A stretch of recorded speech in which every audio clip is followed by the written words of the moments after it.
Our first text message of the day is from Jimmy Robinson, and I had the pleasure of hanging out with him a bit Saturday. I got to hang out with a lot of people Saturday who hang out on the Zone, listen to the Zone, and other Bryan broadcasting stations, because Saturday night was Listener Appreciation Night at the Bombers Park in Navasota. That was my first game there. I will say this, impressive. Man, the fact that Navasota High plays there, and that's a high school baseball park, is amazing. The field itself is incredible. Holy cow. Absolutely amazing. Not going to lie to you. It's an incredible field. The facility itself is really nice.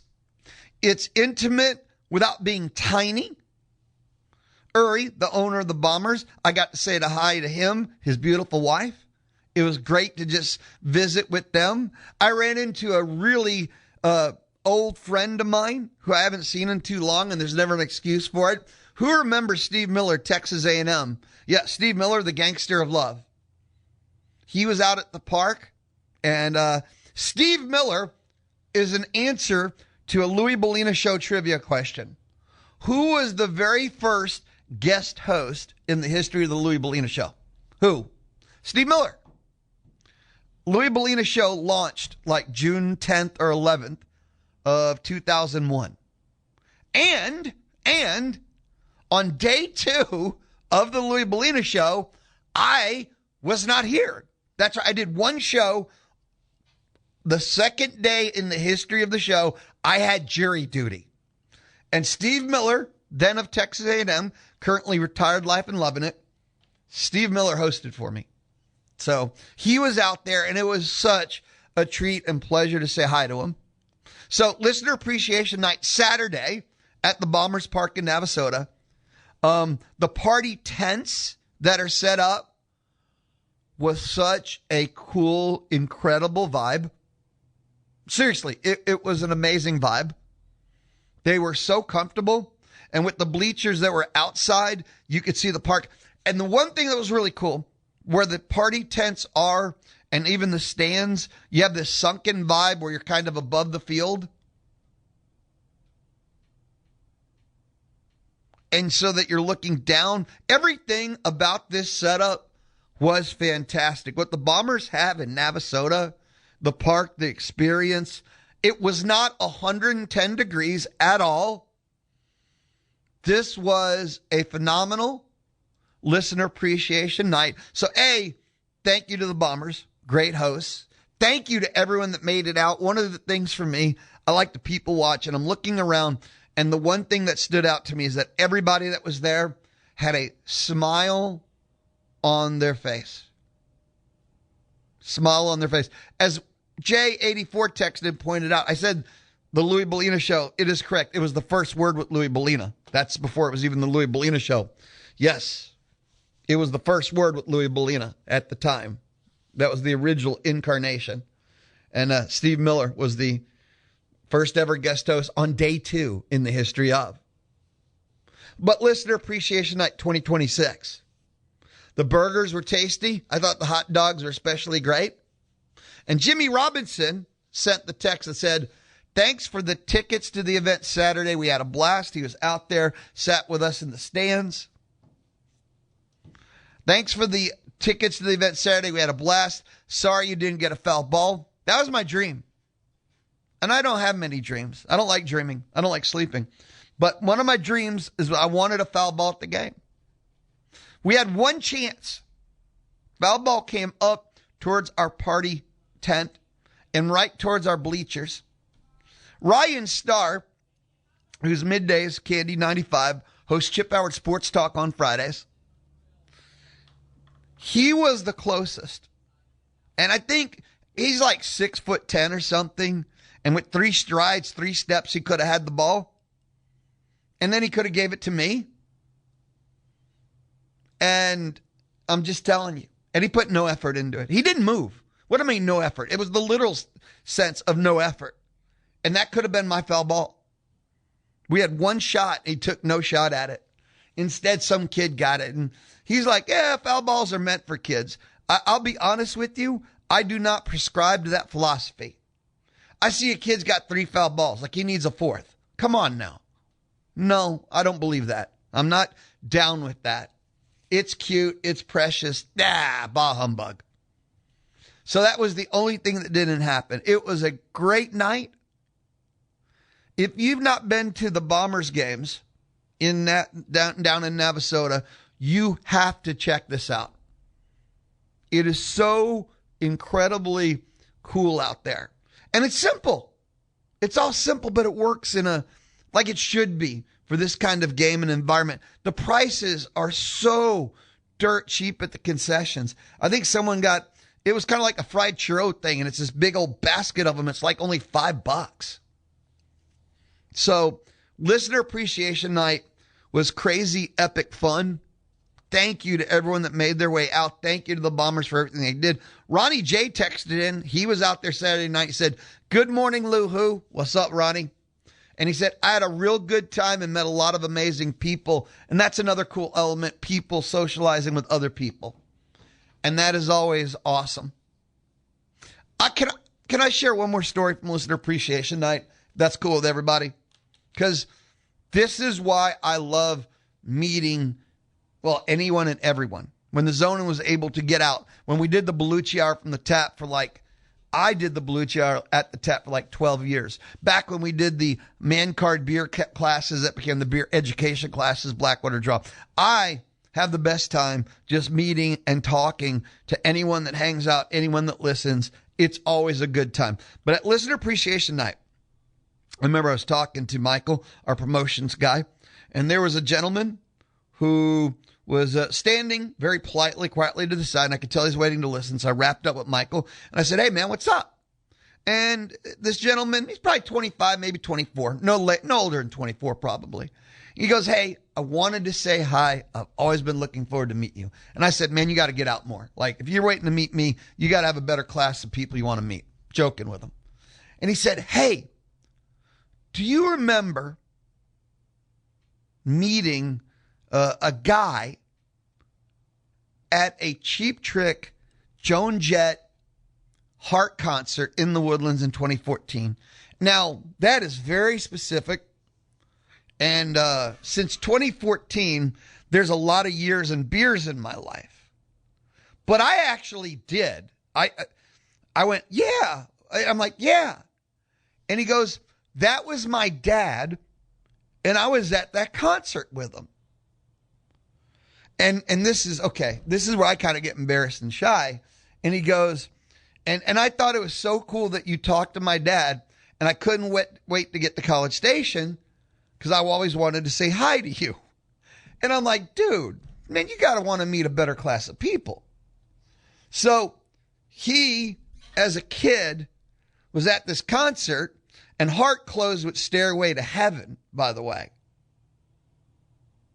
I remember the concert very well. I've seen Cheap Trick probably 7, 8 times. I've seen Joan Jett about 5. I will go see Joan Jett and Cheap Trick in concert anytime they play. Love them to death. I've seen Heart about 3 times. And Heart is hit or miss depending on the quality of voice. So Ann always plays, but Nancy's voice is always the variable. But anyway, so him remembering that and the whole story, couldn't wait to be an Aggie to come up here. And he grew up listening to me because his dad made him. I thought it was a neat, very cool. And it was he wanted me. I thought it was a pleasure, a privilege to get to meet him. That was very cool. Remembering that concert in the Woodlands. That's why I love when we get to go out, when we get to have those events, we get to meet people and you hear the stories. "Oh, I was listening with my dad." That is really cool. Without a doubt.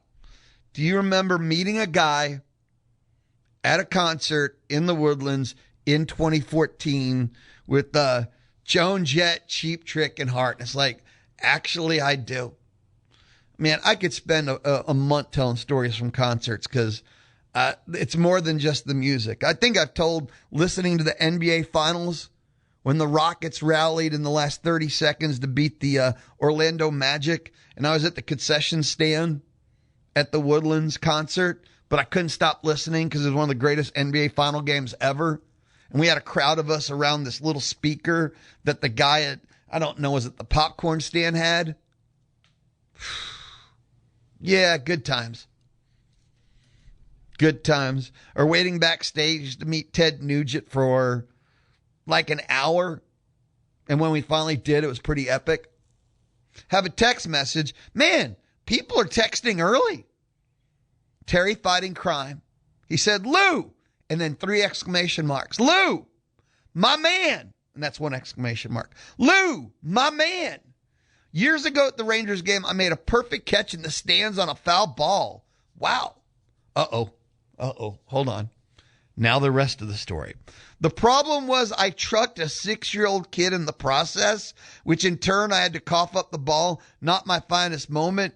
Dude, not at all. I mean, I guess it wasn't the perfect catch technically. You trucked a 6-year-old kid. Did you know the kid was there?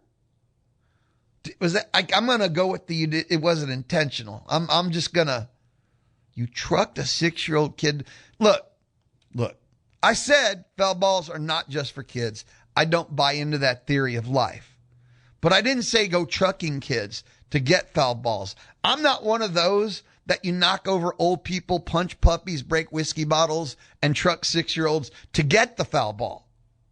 But I don't believe that, don't move. No.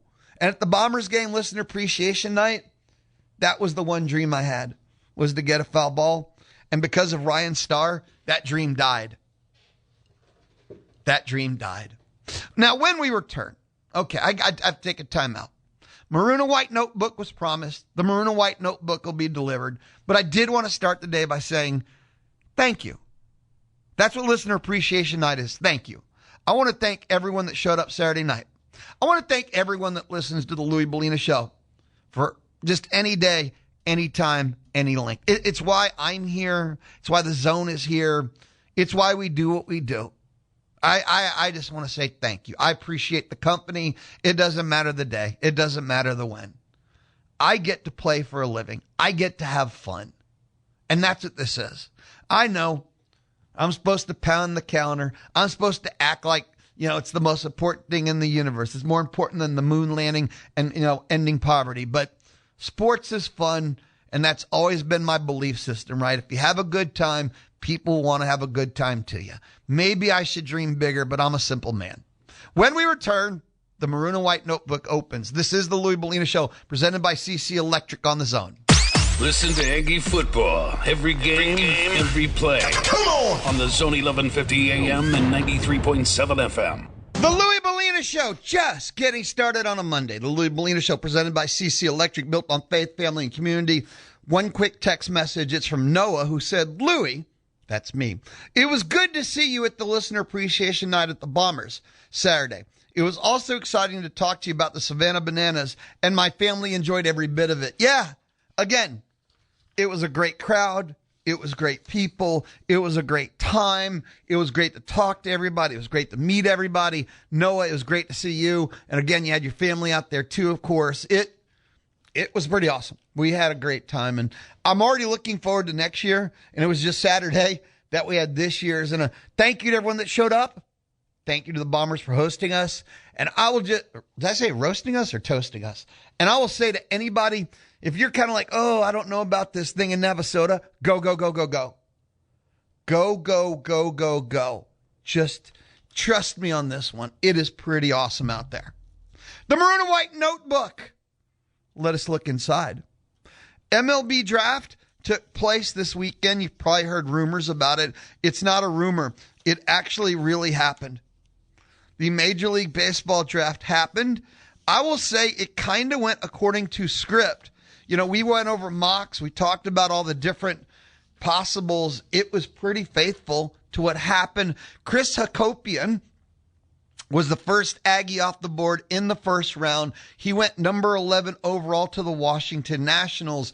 Chris Hakopian made Texas A&M baseball history. He is the highest drafted position player ever. The highest drafted position player ever. He is the 16th A&M player taken in the first round ever, the highest drafted position player ever in Texas A&M history. Braden Montgomery went 12th to Boston, and that was in 2024. Hakopian is the highest drafted position player in A&M history. So that is the only Aggie that went in the first. Now, Caden Sorrell went second round to my beloved America's team, Chicago Cubs. Gavin Grahovic went to the Los Angeles Angels of Anaheim County in the third round, and Shane Sadeo became a Met in the fourth round. Day one. On the second day, Bear Harrison became a Yankee in the fifth round. Weston Moss, he became a Washington National, 11th round. A&M transfer portal addition, Jace Evangelista, like memory transferred in from UNLV, went to the Red Sox at 14. Jake Dewar went to Arizona at 18. And Clayton Freshcorn went to St. Louis at 19. So went to St. Louis at 19. Now there's a couple of other A&M high school commit kids. Trey Ebel went to Milwaukee, first round. Connor Wetkomau went to the Rangers in the second round. But we're just talking about guys that played. And the day one parts was pretty faithful to whether you looked at big board rankings, projected mocking first, second round picks. That was deadly accurate. So the Aggies had 3 players go in the first 2 rounds. Hakopian 1, first 3 rounds. Sorrell 2, and Grahovic 3. And the Hakopian pick, highest ever by position. And the Aggies got bad news with the, Trey Ebel going number 25, but he was not expected to make it on campus. They did get good news. The Tomball third baseman withdrew from the MLB draft, talking about C.J. Sampson. So the draft giveth, and the draft taketh away. But again, I don't think their names, not going to fake being an expert, but Ebel was never expected to make it. But the good news is C.J. Sampson will make it onto campus. I've got, thanks to Ryan Broninger via Twitter. Always give credit to the people that do the work. But Ryan Broninger had a nice little factoid via Twitter. But since Michael Earley has arrived at Texas A&M in 2022, the Aggies have had 8 hitters drafted in the top 5 rounds. 8. Haas, Montgomery, Lavalette, Kent, Hakopian, Sorrell, Grahovic, Harrison. By the way, 4 of them were this year. 4 of those 8 are from this year.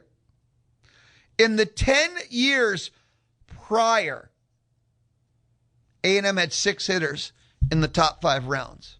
I do think that's a bold statement, strong statement about early hitters, developments, hitters, identifying of them. Now, the key for head coach Michael Earley is to find the pitching coach version of him. Is that Barry Enright? And what does that mean? Someone that can identify pitching talent like Earley can identify hitting talent, then develop hitters like Earley does as a hitting coach. Ta-da. If Earley finds the pitching coach version of him, A&M will be a top 5 program. The end. But great factoid stat there from Ryan Broninger.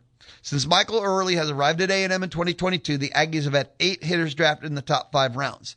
And again, 4 from this year with Hakopian, Sorrell, Grahovic, and Harrison. In the 10 years prior, A&M had 6 hitters total in the top 5 rounds. 4 years, they've had 8, 10 years prior, 5. Moving on. Found a write-up on Hakopian going 11, ESPN.com. Who is Hakopian? And you know his story. Maryland 2 years, A&M a year. He had more walks than strikeouts this past year. Owns a career strikeout rate under 10%. Punishes fastballs. By the way, Like every scouting report I saw, and it didn't matter who did it, whether it's from The Athletic or ESPN or whoever, strikeout rate, strikeout rate, strikeout rate, strikeout rate, strikeout rate. They just write and talk about strikeout rate like there's no tomorrow. Strikeout rate, strikeout rate. And his is a career under 10%. Grohovic's strikeout rate is what bit him from his early part of his years. Why was he in the third round, not the second or first? Now, the one negative they put on Hakopian, his lack of speed and range could eventually push him to third base of the outfield. But that's not really a negative. That's just the eventual positional projection. And they go, why did the Nationals take him here? And they just explained all the positives. And here's the final quote on Hakopian's write-up. High floor, whose ceiling will be decided by how much power he adds to his game. Now, MLB Draft. Couple of the other things. In the first round, the Rangers took a high school pitcher, a lefty, Gio Rojas. The Astros took a Texas Tech outfielder, so I will not say his name and I will move on from that. And the Astros had another first round pick. MLB Draft is a little bit odd and weird and different because there's 30 teams and there were 36 first round picks.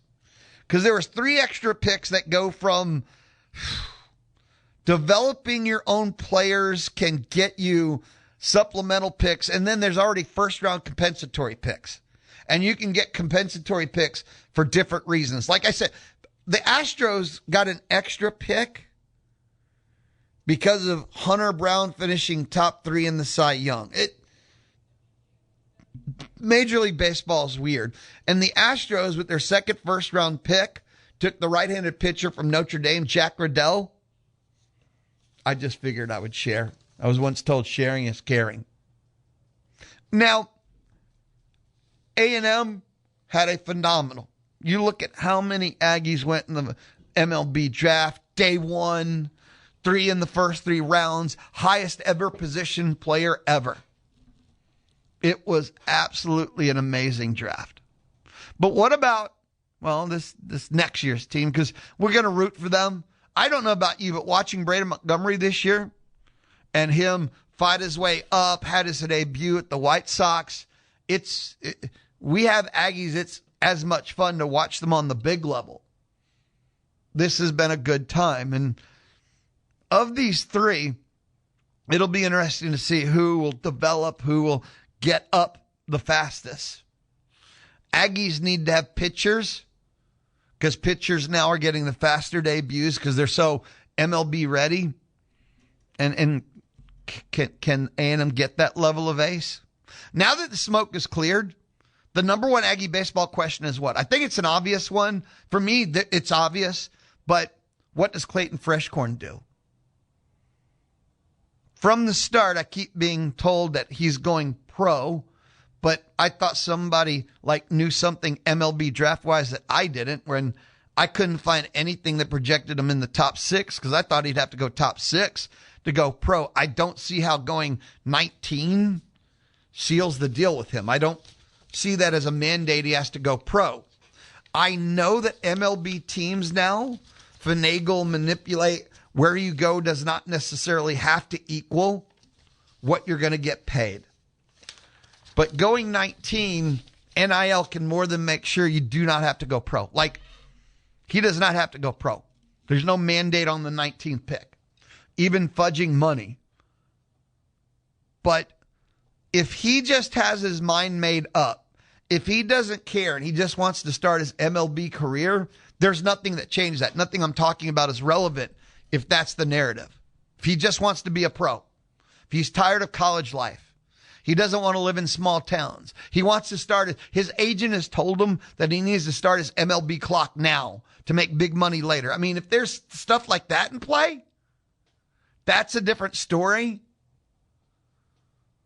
But if he wants to come back, be the Friday night starter, eat souls, make people cry, and then be a top 3 pick, that's a narrative I understand. Oh, and get paid fat NIL money for a year. That I understand. Does he have no relationship with Enright? Of course, why would he? But he doesn't want to have one. And I don't mean that in a negative way. He just wants to start the pro version of his career versus learn a new pitching coach and, have to go through the process of being stretched to a start. We don't know. I don't know. Do you know what his plan is for himself? And going pro could be the start of that plan. So where the round he was in could not be relevant. They could offer him just enough, even if it's less than what A&M offered, for him to start the next stage. But there is no mandate. Not as a 19th round pick. That wouldn't be the why. But for me, now that the draft is done, that's the number one question. Because there's one version of the world that's Clayton Freshcorn as your Friday night starter. And there's another, because without Freshcorn, there is no Friday night starter for next year's team. Doesn't mean they're going to stink. Doesn't mean you're doomed. Doesn't mean, but there's no Friday night starter. There's a guy who'll take the ball on Fridays, but there's no Friday night starter without Freshcorn. I'll be back. Timeout. We'll return. Just getting started. Text 979-693-1150. This is the Louis Bellina Show. Oh, presented by CC Electric on the Zone. The Money Machine. You are so money. Back to school. But you don't even know it. Opens July 27th. Another chance to win $5K from the Zone. But you do. And the Louis Bellina Show. But I don't do Fridays in June and July. So whether it's Aggie football or Aggie baseball, you notice they wait till Thursday, like at 4:30, 5 o'clock, and then bam, they add like 4 players, a couple of 5-stars. All this breaking recruiting news, player acquisition, because they know I won't be here Friday. I don't know if that's Elko's plan, Earley's plans, but that has happened all summer long. And I say, hey, keep it going, man. I sit there like Thursday night and sometimes on Friday, and I'm just talking to myself on the couch because I can't help not talk about it. But there's no, I'm not here. There's a Louis Bellina Show. I heard Tony Catalina, he's hosting Fridays in July. I heard he rocked it pretty hard. I heard he was awesome. I heard people had fun, and that's all you can ask for. I heard it's pretty good. So anyway, just saying, I heard it's pretty epic. Well, this past, Friday? Aggie baseball added a pitcher and they added a bat. Former Dallas Baptist University outfielder Dylan Schlegel, redshirt sophomore in 26, All-Conference USA honors, hit 279. That was at a sophomore. They added a UConn transfer utility, Tyler Minnick. And Minnick / 308, 36 homers, 123 RBIs, and that's in 126 games. He didn't do that all in 1 year, or else, you'd have heard a lot more. Second team All-American honors as a sophomore when he hit 355. Second team All-American honors as a sophomore in 2025. Again, A&M gets bats. No reason to worry. They're going to be in the hands of Mike Elko, right? Yeah. A&M baseball bats Elko. Michael Earley, and we just saw he's getting these players drafted. He's developing the hitters. If they stay healthy, question mark, they're going to do great things if they stay healthy. And you notice what's fascinated me is where these hitters have come from. They've recruited hitters from all across the leagues, the levels, the country. There hasn't been any kind of one. They're not just only doing P4 from within the SEC. They have a great net when it seems to be finding hitters everywhere. Everywhere. That falls into the identifying hitters part because they are from everywhere. Now, they also got another pitcher, a left-hander, Jarrett Williams from Lamar. He was 2-3, 16 appearances, 12 starts, 3.83 ERA across 56 and a third, struck out 52 batters in 56 and a third, walked 22. I like this one. I always look for one number. Give me just some number to, make me go all right. But opponents batted $156 against. That is the all right stat with lefty Jarrett Williams. Opponents batted $156 against. Correct me if I'm wrong. Wasn't Lamar part of the College Station Regional? Did they just decide, hey, if they were good enough to play in the College Station Regional, we're just going to get all the transfers from the programs that were there? Is that like 3 players from the College Station Regional now that have transferred into Texas A&M? I understand they got to see him in person, but seems convenient. And Jarrett Williams becomes the seventh pitcher now A&M has brought in. A&M pitching staff next year. If I can get me Freshcorn on Friday, Moss on Saturday, I think everything will settle in there. Because at that point, if you start with those two things being true, you can figure out your third starter, and you just need 4 arms you can count on the weekend. Now, I didn't say you need 4 closers. I didn't say you need 4 All-Americans. It's a little bit different. You need 4 arms that you can count on, that can consistently get outs. Sure, some weekends are rougher than others, but if you have 4 arms you can count on, you can quick hook them. You can coach and play with that. 4 arms on the weekend that you can count on. You need a closer. You need a long reliever. You need someone that can get you outs. 4 arms, not 4 closers.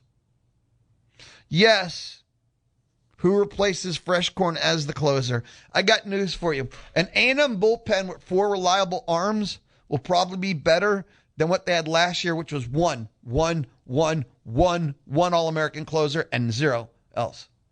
Because they had a bullpen of 1. Now, there were other guys that had moments throughout the year in the bullpen, but consistently, 0, other than Freshcorn, were dependable, counted on weekend out. You had a couple of guys, with Gavin Lyons, had about half a year, but it was not in the beginning or end necessarily, even though he had one random good. I mean, that's what I mean about count on. So, if you've got more arms, they'd be a better pen. No one can replace. You hope someone can be as good a closer as Freshcorn, but it's got to start with, you got to have Friday, Saturday. If you don't, when you don't have a Friday night starter, you're just pitching from behind the whole weekend. And they have 7 that they brought in via the portal. And from the 7, you got to be able to figure that someone can pitch Sunday and Tuesday as starters, and you build a bullpen from there. Right? Think about it. You've got to. And we're talking about 7 transfers. There are returning players with development who will be arm options too. It's not all up to just the transfers. They have arms. They do. Freshcorn Friday. Moss is Saturday. And then I would say that there's a legit 10. Take transfers plus returners. 10? Is it 11? And you can figure out Sunday, Tuesday, find me 4 that you can count on the weekend from there. And if you can't do that, this was all a failure. That's the truth. But the problem is, if I can't get Freshcorn, like he doesn't return, then what do? Then you see how far it stretches with just one move? Gets tough quick.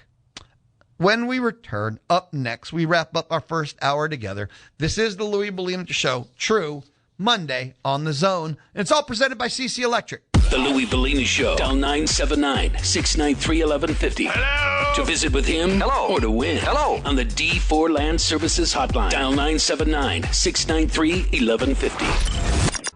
Something that caught my attention, talent acquisition, maroon and white notebook. It wasn't just A&M, but Aggie football still at it. They added another linebacker, a blue chip, Micah Allen, number 58. in the ESPN Top 300. A kid out of New Jersey. He's ESPN's 5th-ranked outside linebacker. A&M beat out South Carolina and Texas to add him. And I want to say the rich get richer. A&M has the number one. The rich keep getting richer. A&M has the number one class by almost a mile. According to ESPN, which is the stingiest on handing out 5 stars, they have 6, which if A&M holds them all, don't know why they wouldn't. It would be the most ever 5 stars in a class. According to most other services, A&M has 7 5 stars for their class. But this is A&M's 5th. Micah Allen is the 5th-ranked outside linebacker. And this goes into this class at linebacker that A&M is putting together, where they have 4 of the top 10 outside linebackers. 4 of the top 10 outside linebackers. They're the number 1 overall in Caden Henderson, 4-star Frederick Ards and Caden McCarty, and then the 3-star in-state kid in Aston Whiteside. 4 of ESPN's top 10 outside linebackers are now committed with the blue chip Micah Allen that they added. And again, they beat out South Carolina and Texas. So this was an SEC kid the entire way. Got another update in A&M recruiting. Safety commit Kamari Dorsey was elevated to unanimous 5-star status on Thursday. He's been 5-star, but now it's unanimous. ESPN 247 and Rivals all gave him his 5th. A&M in this class now has 2 unanimous 5-star kids. Kamari Dorsey just got unanimous with the updates on Thursday. And Mark Matthews, the offensive tackle, has already been unanimous, stayed unanimous. He is unanimous. So A&M now has 2 unanimous 5-star kids. Yeah, this class, is it okay? Is everybody on board getting so hyped and so excited, popping out of your shoes, insane? Are you all in, or are you doing that boss thing? Because here's what's beautiful. It has been months and months and months now since I've had anyone, or I've seen headlines or the write-ups. People are stopping with the whole, the last time we had the number 1 class, see what happened, woes me garbage. It's been a long time, and it feels good. Live in fear or embrace the future. I think it's clear to pretty much everyone at this point the path Elko is taking things on. Now, I do want to be clear. The last step is the toughest. This college football playoff format is the hardest thing in all the college postseasons, and it's going to get harder. Every time they expand, it gets harder. You're adding more fluff and stuff teams, but every week they add is another challenge. Every week they add makes it harder for the best teams because it's another week a player can get injured. It's another week for a fluke upset. You would think that adding fluff teams makes it easier. It makes it harder. When you had 4 teams, there's a reason why you had dynasties. And it wasn't the exclusionary nature. I mean, you kept out the garbage. But the best teams only had to win. Think about it. Nick Saban had to win 2 games. He didn't have to play for 6 weeks and hope his team kept his edge. He didn't have to worry about NIL, players transferring, 2 different portals, and all the things that happened during the playoffs now. And winning 4 games. It's hard. But you know what? I would love to worry about why have we lost 3 straight national championship games? When A&M gets to that level, let's have that conversation then. That's for a different universe. But I do feel like the path is, you and I will be arguing over what A&M has to do to quit losing in the Final Four to win the national championship game. I think Elko, it feels like it. I know that. And I'm running to this fire. I'm not running from it. When we return, Astros, Rangers, the MLB All-Star break. That's what's on my mind. That's what's up next on the Louis Bellina Show, presented by CC Electric on the Zone.